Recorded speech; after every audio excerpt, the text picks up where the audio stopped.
It seemed like a good fit. But I wouldn't have mentioned in that election campaign any of my work on this subject, except one of my opponents was running on the ticket that people ought to support him because he was a Muslim and a Kashmiri. And I was forced to respond, you're not a better Muslim or a better Kashmiri than I am.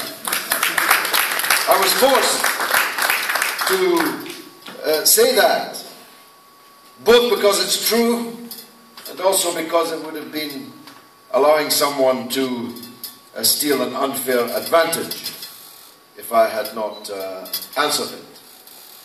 But I'm not looking for any votes. I'm one of the very few people who doesn't want anybody to vote for them ever again. So you can be assured that I'm not doing this for votes. I have 2 years left as the Member of Parliament in Bradford West, and I intend to use that 2 years, not just to speak words in Parliament, though I shall, but to take action, because I'm one of these who believes that action speaks louder than words. And that when all's said and done, there's a lot more said than done. And that talk is cheap and easy, and largely, oftentimes, meaningless. Certainly if one has the capacity to take action. Of course, we are commanded to raise our hands against injustice, if we can. We're commanded to speak against injustice, if we cannot raise our hand against it. And if we can do neither, then to curse injustice in our heart. But by the grace of God, I have a platform, I have my strength, I have an audience in many parts of the world, and in this last 2 years I intend to use it. And I intend to use it for a cause in which I have very long believed. Raja Sahib had an event, he'll remember it, a few months ago now, which I attended and someone else attended who shall be nameless, just for reasons of delicacy, who complained about the fact that we, Respect in Bradford, had organised a very, very successful event in defence of the Rohingya Muslim people from Burma. Why were we doing this, he said. Why didn't we do it for Kashmir? I forswore from saying, well, I've only been in Bradford 6 months. You've been in Bradford 40 years. Why didn't you do it in Bradford? I forswore from saying that. But I did make a note of it. So I'm doing something better than having something in Centenary Square. I'm going to take Centenary Square all the way to Srinagar. Yeah. That's a much better action, I think, to take. I'll come back to the point that was made, a good one, about the route, direction, and so on, later, if I may, in my address. I have a lot of experience with convoys. I really like, it's not a very green thing to say, but I really like cars and buses and trucks. I like automobiles. As anyone who saw our election campaign knows, we conducted most of it from the top of an open-top bus. I really like automobiles, and I really like driving. And in 1999, I drove a red London bus, route master bus, all the way from Big Ben to Baghdad, to call attention to the sanctions that were then killing an Iraqi child every 6 minutes of every day and night.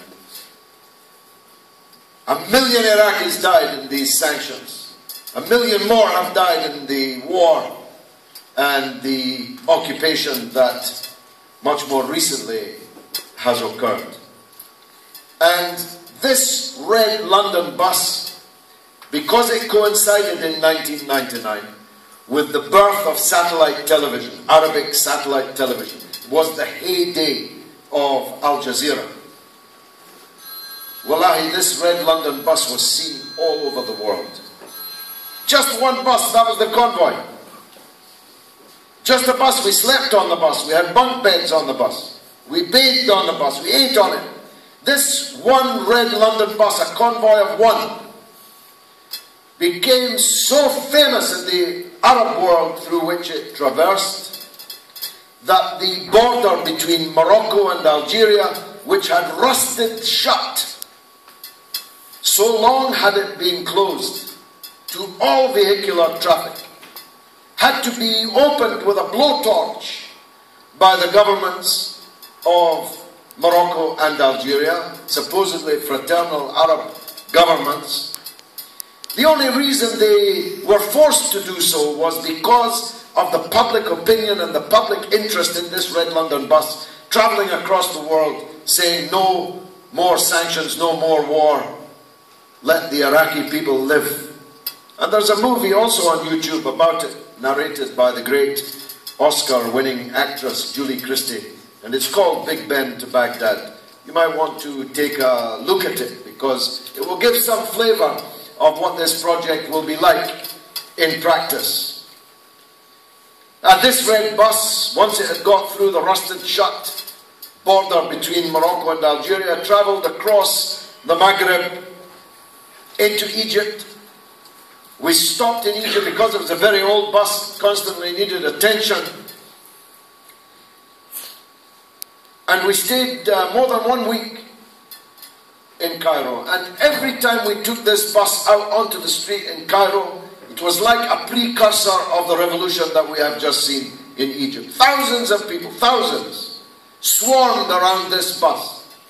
So powerful an impact did it make that upon calling on the then Foreign Minister of Egypt, later Secretary General of the Arab League, later still presidential candidate Amr Moussa, when I called upon him to say goodbye as we set off to complete our journey to Baghdad, he said to me, "You've been very welcome, but it's good that you're leaving now, because if you stayed here much longer, you might have caused a revolution."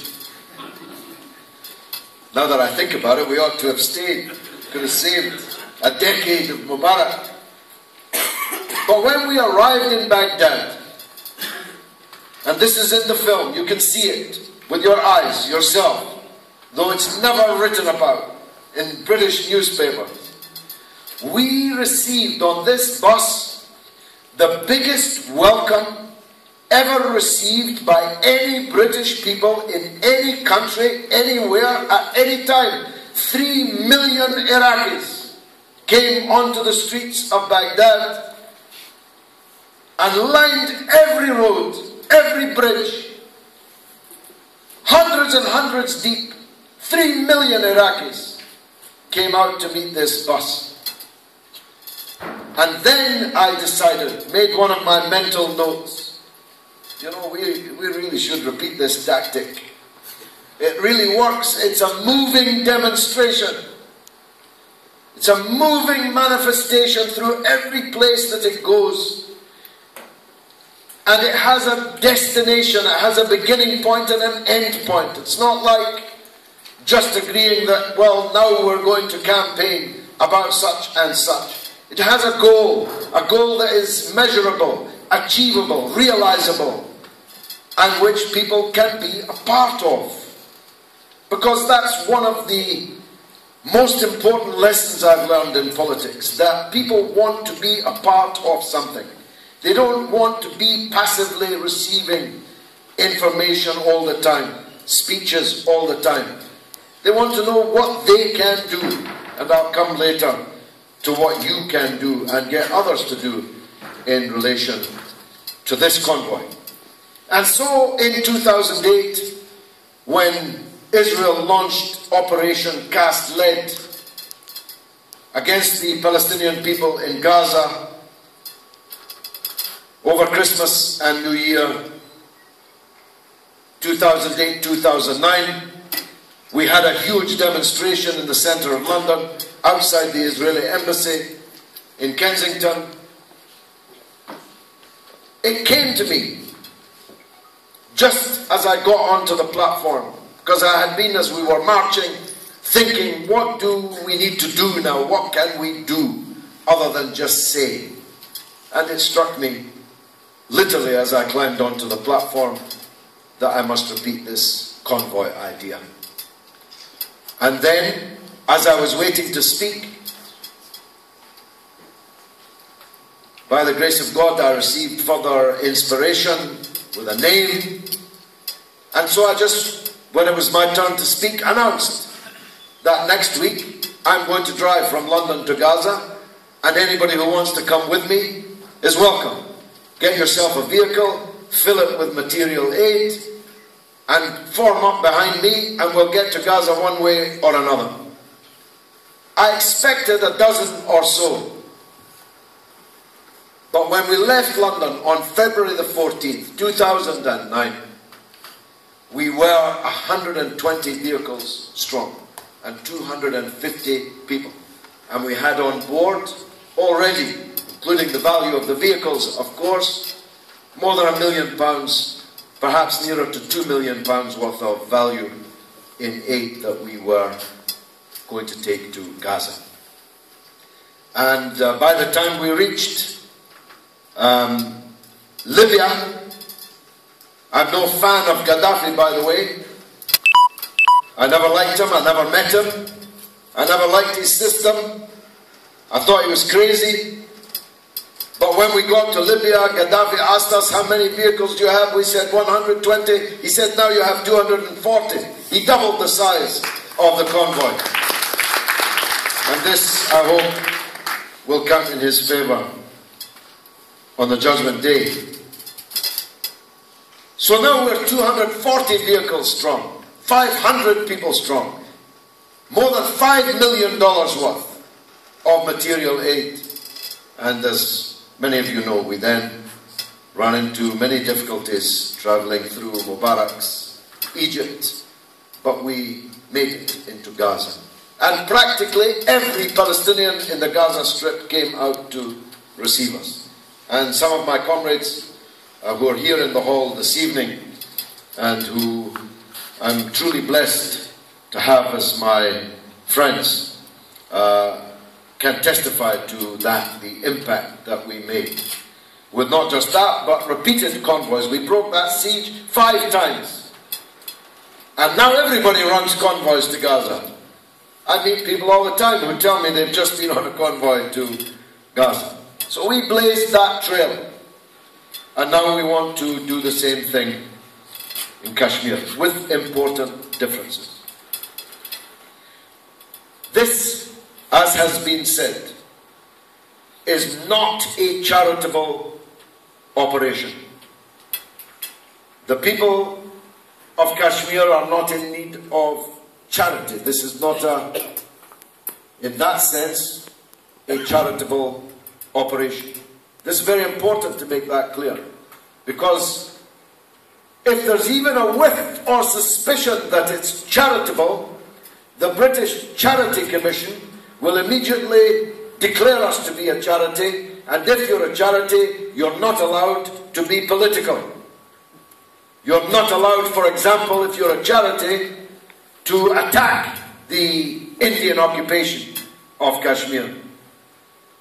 Half a dozen Indian citizens or Indian British citizens will write to the Charity Commission and say, you've made them a charity and now they're attacking India, you'll have to close them down. So, as there's a camera rolling, let me make this clear. We are not a charity. This is a political solidarity mission to occupied Kashmir. Because we're going to have a lot to say about the Indian occupation of Kashmir. So that's the first important difference. The second important difference is that it's going to be very, very difficult to actually get in to occupied Kashmir. But we intend to try. And we will force the government of India to refuse us if they will. And if they will refuse us, then they will be telling the world that they truly do have something awful to hide.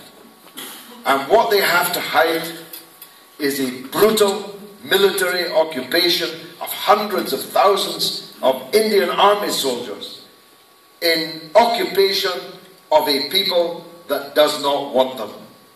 And that the only way that they are able to maintain their illicit rule over Jammu and Kashmir is by virtue of brute military force. The second thing that they will be hiding is that the Kashmiri people have refused to accept their illegal occupation and fight it every single day of their lives. When I was there in 1990, as close to the line of control as I could get, there was already an intifada, an uprising, had been raging, I think, probably for 3 years at that stage. It's now 23 years later, so that's a 26-year-old intifada, in which actually the sacrifice of the people struggling to free their land and their people has been even greater, in fact much greater than the Palestinian sacrifice. In excess of 100,000 people have lost their lives in this uprising for freedom in Kashmir.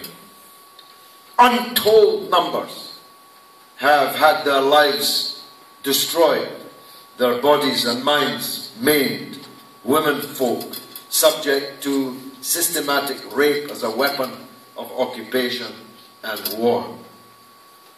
This is a very, very considerable injury. But the insult that's added to the injury is that hardly anybody knows anything about it. If we walked out now and spoke to 100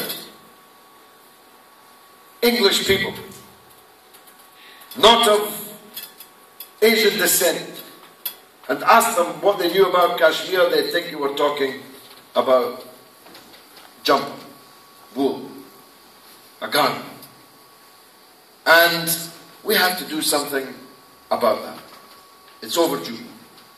We have to do something that draws attention to the existence of this conflict, this struggle for freedom, and to educate people about the character of this issue, and to try and lift the spirits of the people in the occupied land, that people were ready to travel a very long way, rather uncomfortably, sleeping in their vehicles, sleeping in tents, in order to try to reach them, whether we reach them or not. I myself have been repeatedly refused a visa to enter India. Although that's a bit of a misnomer, because they never actually refuse, they just never grant, to the point where I have to ask for my passport back because I need it to go somewhere else. But this year I was due to address a conference in Goa on a matter entirely unrelated to Kashmir. This time they outdid themselves in their desperation to stop what it is that we plan to do. I applied for my visa, as all of you know, I think. It's very, very difficult to get a visa to visit India. And weeks went by, 3 weeks went by, with no decision either way. Finally, they sent my office a facsimile of a small item from the Indian Express, which was a report of a meeting that we attended in the university ward, in the presence of a venerable Kashmiri leader, at which I had first raised the prospect of this convoy. And they were blunt. They told my office, if Mr. Galloway will say that this article is a fabrication and that he is not going to take a convoy to Kashmir, we will give you the visa this afternoon. But if he is going to take a convoy to Kashmir, well, this matter may take a considerable time to resolve. And so I instructed my office to tell them that the Indian Express article, unusually, was absolutely accurate. That I absolutely did intend to lead a convoy to Kashmir, and if they therefore didn't want to give me a visa, they should return my passport and the fee which I had already paid for my visa application. They did return the passport. They have not yet returned the fee, but I'm determined to get the money back out of the Indian High Commission. But this is a good point to say, and here I'm speaking for myself, you all will have different views maybe. I myself have absolutely nothing against India except their occupation of Kashmir. I don't actually want to see India breaking up. I don't support separatism of any part of India. I'm glad that India is a strong and increasingly important country. I have no hatred at all for the people of India. And I'm not supporting the Kashmiri struggle in any way to weaken India. On the contrary, India's moral strength will be enhanced by allowing the people of Kashmir their right of self-determination. On the contrary, India will be richer if it doesn't have to continue to occupy with hundreds of thousands of soldiers an unwilling population that will never ever accept their rule. So it's in India's interest actually to resolve this matter, and I mean that sincerely, that my intentions towards India are friendly, except in this regard. I will not remain silent whilst crimes such as these are being committed. I have never been silent on this, and I don't intend to end my political or at least parliamentary life by being silent about it. I consider it to be my duty. So, let's move on to the practicalities and what it is that we need you to do. First of all, the journey will take 21 days. So everyone needs to factor in. If they're coming with us, or they're going to sponsor someone else to come with us, they have to be ready to be on the road for 21 days. That's assuming you're not driving back. I'm myself not driving back. Driving there is enough. I shall fly back. But I have blocked off 21 days in my diary, and I will travel the 21 days from Bradford to Srinagar, or as close to Srinagar as we are able to get. And that's a commitment I made. I don't know which vehicle I'll take yet. I hope it's one that can at least let me stretch my legs at night to sleep in it. But it's not an easy journey. Everyone has to know that. These convoys are not a picnic. I love them myself, and there is a bit of picnicking because there's good fellowship amongst the people on the journey, and there's a campfire, and there's a late supper before getting up at Fajr to pray and begin driving again.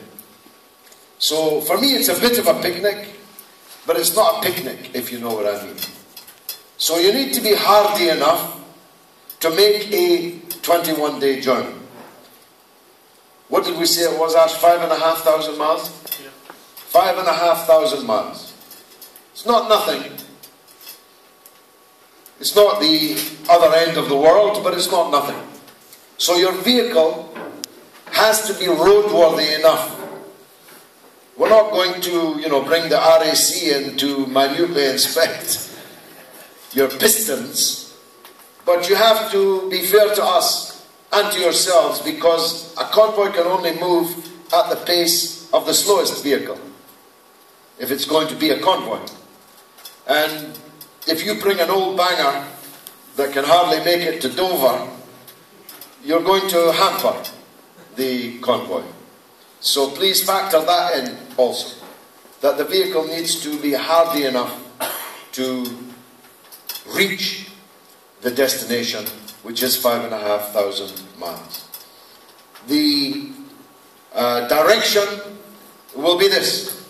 I can't promise, by the way, that we'll stop off at Halifax, because if we stop off at Halifax, we'll probably be asked to stop off at Dewsbury and Leeds, but our 21 days will be gone, we'll not be out of England.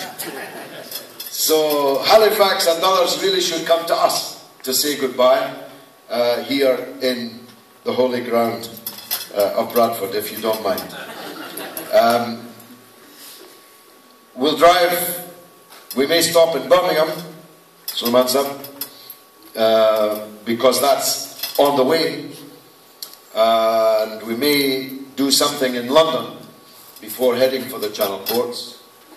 But the direction will be from England to France, from France to Italy, from Italy to Greece, from Greece to Turkey, from Turkey to Iran, and from Iran to Balochistan, and then as close as we can get to the destination.